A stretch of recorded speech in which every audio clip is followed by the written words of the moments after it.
Bienvenidos a Sentido Común, mi nombre es Katia Ampudia. Recuerden amigos que pueden comunicarse al 935-635-221 para sus denuncias y también comunicarse a limasurnoticias.oficial, en este caso para acceder a nuestras plataformas digitales, Facebook, Instagram y YouTube.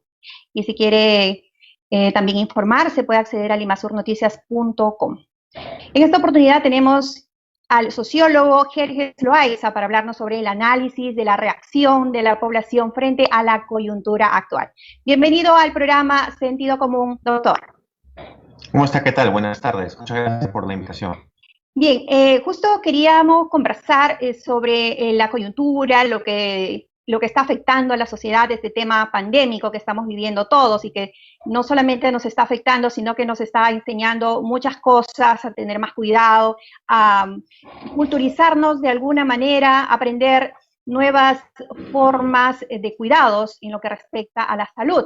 Si bien es cierto, hoy en día cumplimos el día 100 de la cuarentena, y justamente el día de ayer se abrieron los malls, los centros comerciales, y se ha podido apreciar a mucha gente haciendo colas inmensa, una cola incontrolable, desordenada. La gente estaba ansiosa de comprar productos que, digamos, no son tan necesarios. Ujú. ¿Qué alternativas nos podría dar para este caso? ¿Cuál es esta actitud a que se debe a que la población pueda realizar, adquirir estas compras que no son tan necesarias durante la pandemia? Bueno, yo podría explicar un poco por qué se da esto. En cuanto a alternativas, qué pueden hacer en relación a ello es un poco difícil porque no hay una necesidad económica o una necesidad urgente, lo que hay una necesidad subjetiva.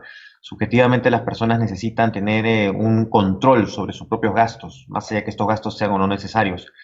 Creo que debería haber una ayuda psicosocial con la población para que pueda entender y dirigir sus intereses o sus intenciones hacia objetivos que sean un tanto más salubres, no solamente su beneficio, sino en beneficio del resto de sus familias, porque muchas de estas personas viven con adultos mayores, muchas de estas personas viven con mujeres embarazadas, viven con personas vulnerables. Entender que el mal que te puede dar a ti no necesariamente te va a atacar a ti de una manera nefasta, sino al resto de tus familiares. Entonces parece que está superficializando, se está relativizándose el COVID-19, la pandemia, como si fuese algo del cual no hay que peligrar, ¿no? Algo así como que si el Estado te da la permisividad, pues entonces estás protegido, vacunado de manera directa, ¿no? Pero esto no es así. El problema es que esta ayuda psicosocial, o en todo caso esta reflexión psicosocial con la población, es muy difícil de desarrollar en la medida que los intereses económicos a la larga son los que están primando, o sea, se están privilegiando el consumo excesivo de determinados bienes suntuarios, terciarios, o sea, que son superficiales, en la medida que esto supone, sustenta la economía nacional. O sea, ahí hay una contradicción tremenda, ¿no? Eh, la, la, la lógica de ayudas de la población para reflexionar sobre estos puntos terminaría siendo seguramente inoportuna frente a los objetivos que está persiguiendo el Estado. Y eso es mayor inversión, mayor gasto, mayor ejercicio mucho más dinámico de la economía en base a estos pequeños gastos o medianos gastos que se hacen en los centros comerciales, entre otros espacios. Creo que esta ironía termina siendo muy negativa y muy dolorosa frente a lo que estamos viviendo, ¿no? Sí, definitivamente se ha podido apreciar esa actitud compulsiva por hacer las compras, y no solamente en un centro comercial, sino en todos los centros comerciales que se han podido abrir el día de ayer. Permanecen horas de horas para realizar estas colas. La pregunta es, ¿será que el encierro de alguna manera permite que las personas puedan salir de esa forma y esperar a que se abra un centro comercial y al mismo tiempo correr y hacer esas colas interminables? ¿O es que las ofertas es que llaman la atención? ¿Cuál es su punto de vista? La oferta sería algo racionalmente entendido, pero no lo veo muy racional porque por más buena oferta que haya, el exponerme a estar contagiado es mucho más peligroso, así que no creo que haya un ejercicio racional.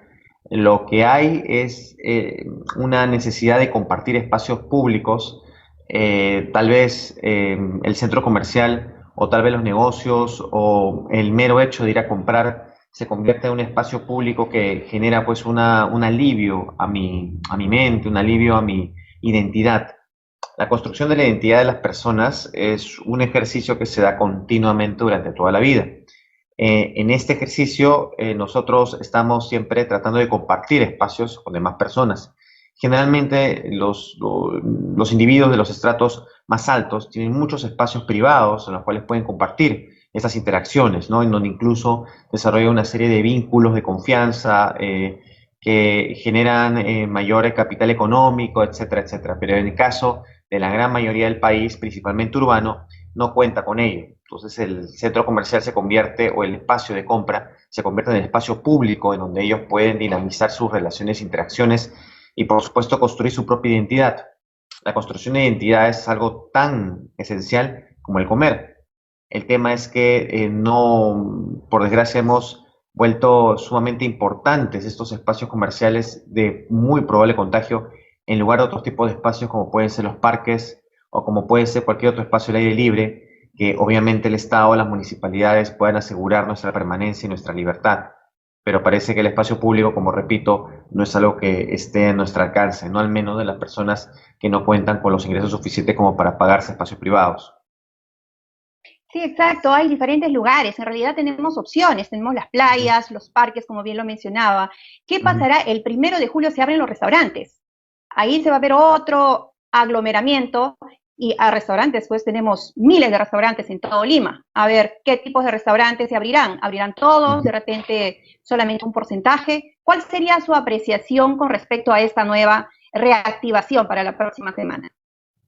Es muy peligrosa, necesaria seguramente, porque las personas, según encuestas, le tienen más miedo a la muerte, al hambre, ¿no? A la pobreza, que al propio COVID-19. Por eso es muy peligrosa. Sin embargo, es inevitable que las personas estén desde hace ya varias semanas intentando, tratando de trabajar en las calles como ambulantes, tratando de ofrecer sus productos fuera de sus negocios, tratando de insertarse poco a poco en una economía clandestina. Dada esa situación, tratar de construir nuevamente una economía que mire con suma seguridad el futuro es un tanto peligroso. Y lo digo así porque los contagios no se van a detener. Epidemiológicamente se sabe muy bien, eh, el Colegio de Médicos ha pronunciado al respecto, es decir, no es nada seguro que salgamos a las calles a llevar una vida cotidiana común y corriente. Tal vez lo que estemos nosotros apreciando o somos testigos de una etapa muy cruda y muy dramática en la que esta enfermedad va a escoger entre personas, entre los que tienen determinada edad para poder sobrevivir un COVID y entre quienes no van a sobrevivir. Esta selección natural, esta selección tan perversa que se está desarrollando, empieza justamente por nuestra irresponsabilidad, por un lado, y a su vez por una carencia, ausencia de espacios de interacción lo suficientemente seguros que el Estado no nos da. Lo único que nos da es espacio para gastar, para comprar, para poder dinamizar la economía del país, aunque esto por supuesto nos lleve a una posible enfermedad y de repente a una posible muerte. Yo creo que acá tiene bastante culpa el Estado por no darnos alternativas, porque hay que entender que el espacio económico no es el único espacio que podría haber para poder construir ciudadanía. El Perú no cuenta con esos espacios, no cuenta incluso con suficientes parques, no cuenta con suficientes lugares para que los niños jueguen, para que las familias compartan. No hay esos lugares. Por eso las personas tratan de salir a las calles a tratar de construirse esos espacios.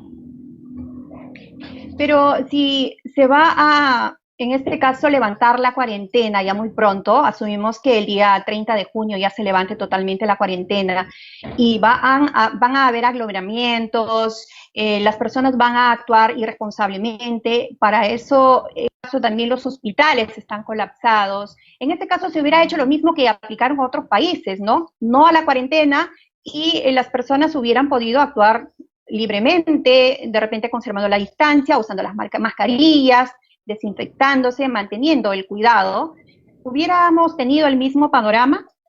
No, evidentemente que no. Lo que sucede es que nuestras costumbres socioculturales, sociohistóricas, nos envuelven dentro de una dinámica muy aglutinante. La aglutinación no solamente tiene que ver con personas amontonadas en un espacio, como entendemos con aglomeración. Esta dinámica aglutinante nos lleva a tener una perspectiva de las cosas muy integrada con las demás personas. En los carros, bueno, los autos, en los ómnibus, en las calles, en las colas. Estamos siempre muy confundidos, estamos confundidos entre personas, estamos compartiendo espacios de manera tan íntima que termina habiendo una especie de intercambio de fluidos. Y esto es algo a lo que nos hemos acostumbrado, a comer tal vez y lavarnos las manos, a recibir con el mismo dinero, o sea, comer con la misma mano con la que pagamos. O sea, estamos acostumbrados.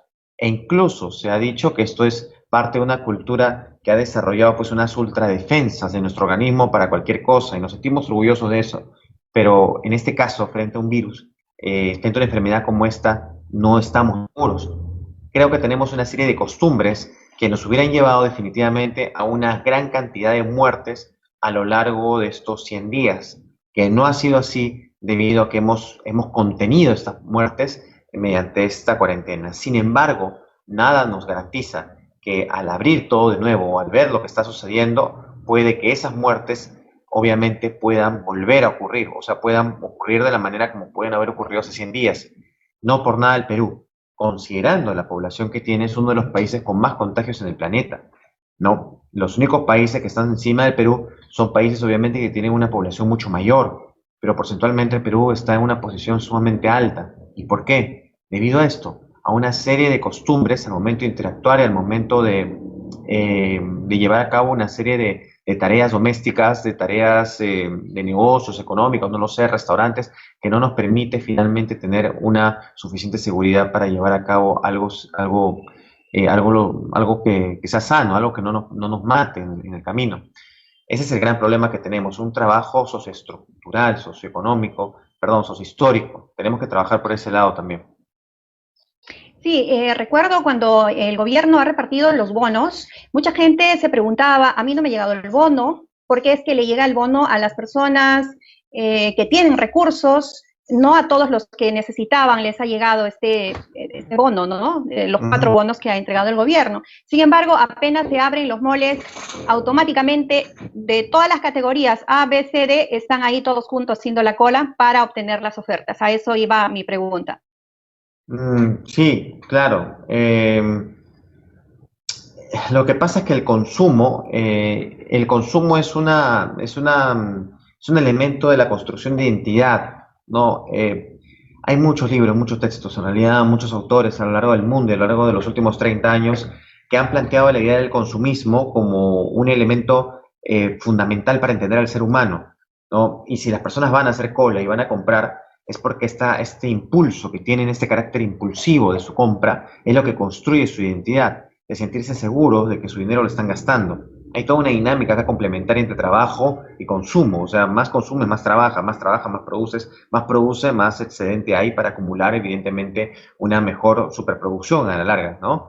Y el ser humano, el individuo común, desarrolla pues un rol fundamental, gastar, consumir, y este consumo es impulsivo porque obviamente se quiere pues buenos consumidores. Lo malo es que nadie ha pensado el consumo excesivo en un entorno en donde la persona no puede salir a comprar comúnmente. En ese entorno, ese consumismo se vuelve peligroso, se vuelve una situación mortal. Hay una contradicción perversa entonces. Nosotros vamos, hacemos colas, etcétera, porque tenemos incorporado esa necesidad impulsiva de comprar, de consumir y ver en las ofertas un pretexto para seguir consumiendo, ¿no? De repente las ofertas es Sí. una especie de ayuda para consumir más y poder estirar un tanto más ese ejercicio tan simpático de consumismo, que para nuestro modo de ver en el mundo entero se da, sí, pero en el Perú se da con una dinámica muy particular en la medida que también hay que entender, debido a nuestros antecedentes históricos, tenemos una relación muy cercana con lo material, una relación muy cercana con los objetos, con las cosas, y a su vez con el acto de comprar como un acto de compartir, ¿no? De interactuar, Así es. de generar Jefe, tenemos que reciprocidad. ir a una pausa comercial, retornamos con más información. Sí, tenemos mucho que hablar sobre este tema. Retornamos con el sociólogo Jerjes Loaiza. Estamos conversando sobre el análisis de la reacción de la población frente a la coyuntura actual. Y queremos consultarle, Jerjes, basado en su experiencia, ¿cuál ha sido la crisis más devastadora del Perú? Estamos hablando, por ejemplo, comparando entre la guerra con Perú y Chile, la recesión del presidente durante el gobierno de Alan García y esta pandemia. ¿De qué Estamos, forma se puede ver cuál ha sido lo más devastante que ha tenido el Perú? estamos hablando en términos económicos o mortales, de cantidad de muertos. ¿En qué sentido? Si podríamos explicar, ampliar un poco de cada Ah, panorama. bueno, bueno, es una buena pregunta, ¿no? Epidemiológicamente o también accidentalmente, ¿en qué momento hemos tenido una mayor cantidad de muertes o qué momento nuestra economía ha sido duramente golpeada, ¿no? Sí, actualmente Bueno, estamos siendo golpeada en ambos campos, tanto económica como mortalmente. Sí, estamos viviendo una situación bastante complicada que atañe a sí, ambas áreas, ¿no? sí, sí, sí. Bueno, es un poco relativo. A ver, en lo que va de la violencia política han fallecido más de 70.000 personas, ¿no?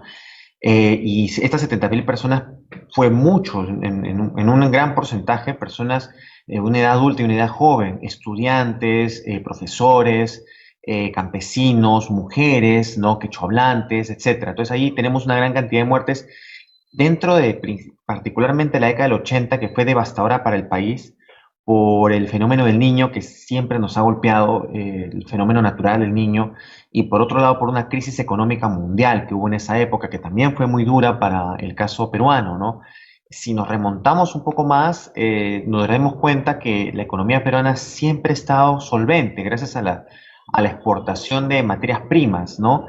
En las diferentes guerras. Y esto nos lleva incluso hasta la época de inicio del siglo XX, en donde hay una también incorporación económica positiva gracias al azúcar, gracias al algodón, ¿no? Entre otras cosas, y la famosa época de la aristocrática.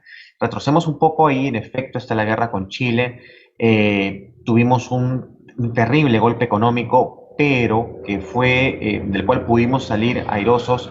Y en realidad en cada momento histórico que hemos tenido muchos problemas económicos, hemos salido airosos debido a una serie de circunstancias muy extrañas. Cuando salimos de la guerra con Chile, el azúcar y el algodón tuvo un precio extraordinario y por cosas, por coincidencias también eso tuvo un precio muy alto y nos incorporó a la economía mundial. Pero tuvimos momentos difíciles ahí. Si retrocedemos un poco más, tuvimos una época dorada, así que ahí no habría problema. Pero la época dorada no iba de la mano necesariamente con la seguridad de la salud de las personas.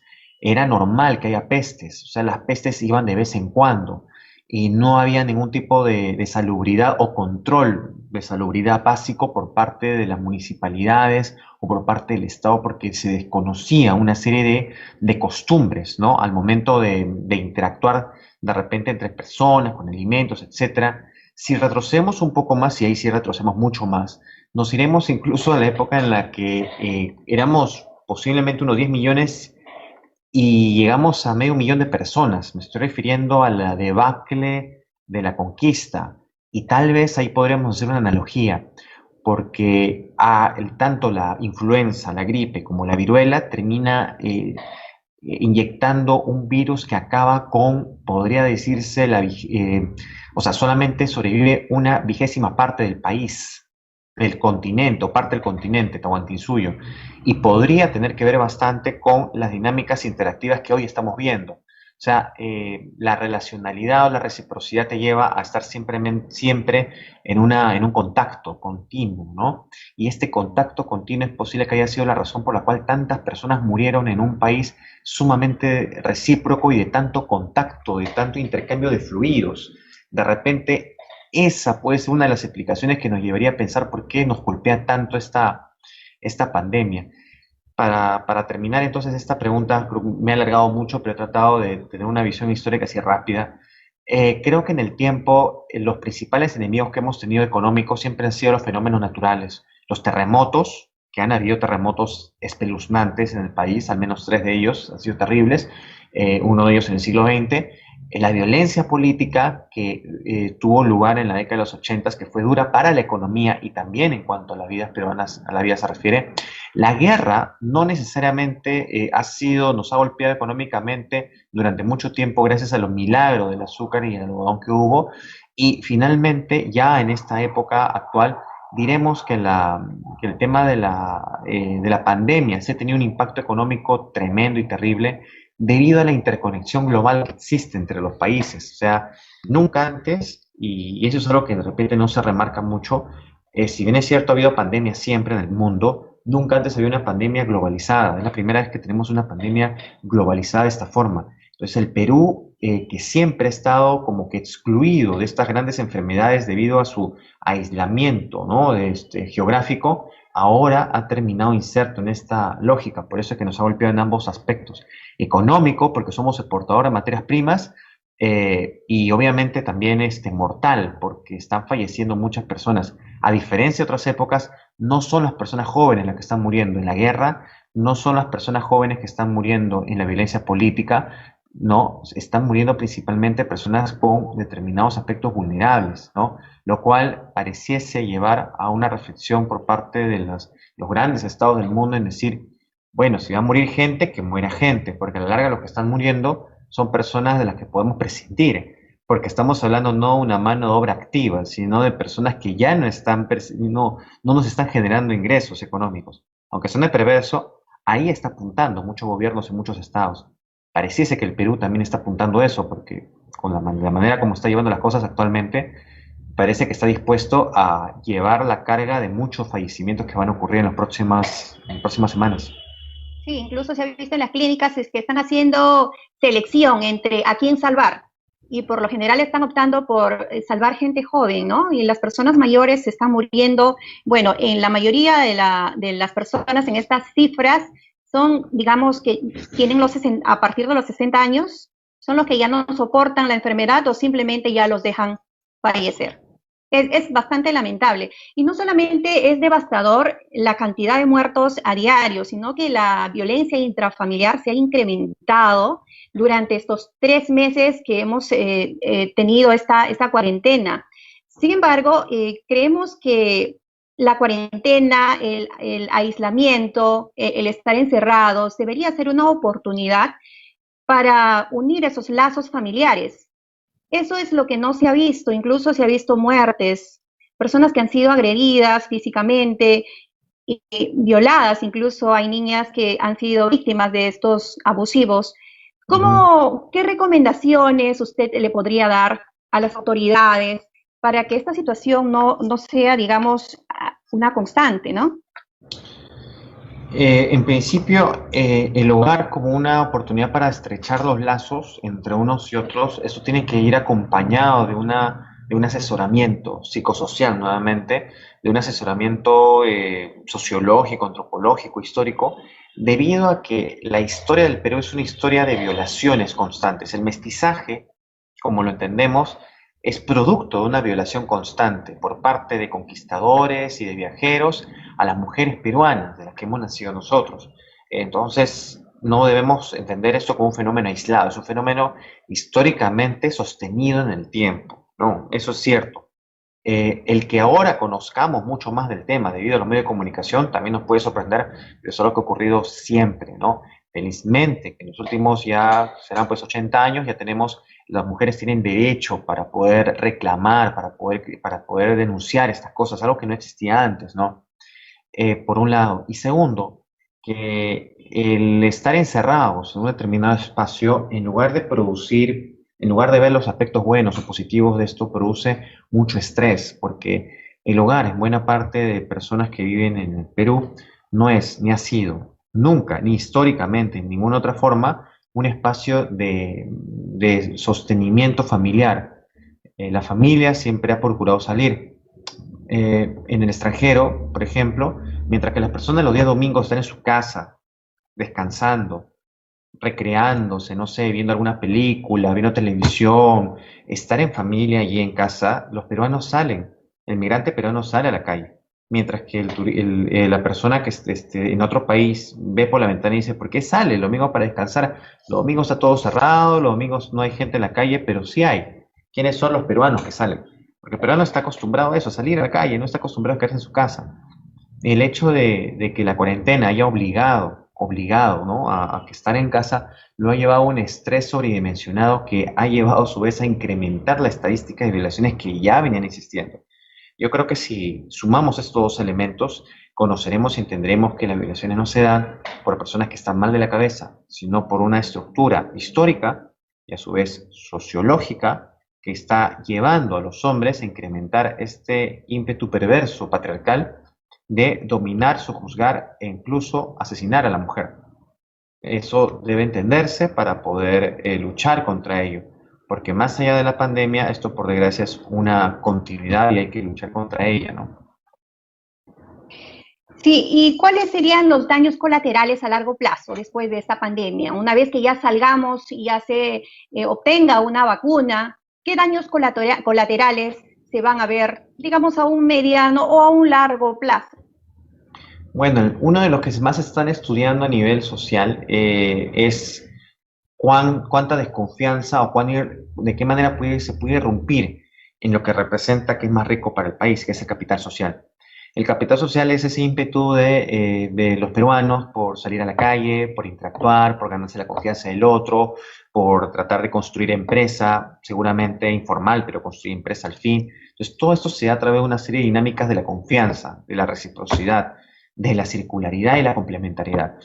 Es posible, yo no lo creo, pero es posible, al menos en otras partes del mundo sí está ocurriendo, que hay un incremento de la desconfianza y la lejanía, lo cual conlleve evidentemente una dificultad de poder construir nuevamente nuevas empresas, construir una serie de potencialidades económicas desde la pequeña y mediana empresa. Es posible que esto ocurra, porque recordemos que la empresa en el Perú, pequeña y mediana, se desarrolla en base a los vínculos familiares, no se desarrolla en base a vínculos y relaciones impersonales de capacidades o de meritocracia. Se desarrolla en base a los vínculos familiares o incluso amicales. Así hacemos empresa acá en el Perú, a través de la confianza, no de otra manera.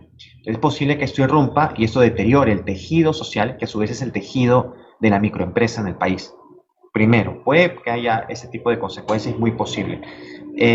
Sin embargo, ahora estoy viendo que la gente sale, no le interesa de repente el tema de la pandemia, igual sigue acercándose. O sea, creo que no, la pandemia no es suficiente para romper eso, me parece. Y obviamente hay una consecuencia económica tremenda, ¿no? Y esta consecuencia económica tiene que ver mucho con el nivel de inserción de las personas que van a volver y esto podemos tomar como modelo otros países seguramente, que van a tener que incursionar nuevamente en la vida económica, principalmente no del campo, sino la vida económica de la oficina, la vida económica del intercambio de productos, etcétera.